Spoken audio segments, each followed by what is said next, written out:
আমরা মানুষকে মধ্য দিয়ে আমাদের জানাইতে চাচ্ছি যে আমাদের বিচার ব্যবস্থায় পরিপূর্ণ একটি পুনর্বিন্যাস দরকার কাঠামোগতভাবে।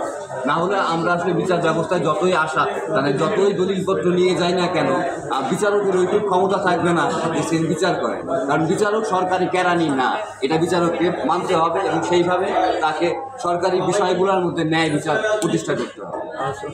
কারণ ডেভিল হান্ট যদি আপনি বলেন তাহলে তারা শয়তান ধরছে। তারা কি জানে না তাদের কাছে কি শয়তানের তালিকা নাই? শেখ হাসিনার সাথে এতদিন যারা কাজ করছে, এই ডেভিল হান্ট শব্দটা যারা উচ্চারণ করতেছে তারাই আসলে ডেভিল। তো ডেভিল হয়ে ডেভিল হান্ট করা যায় না।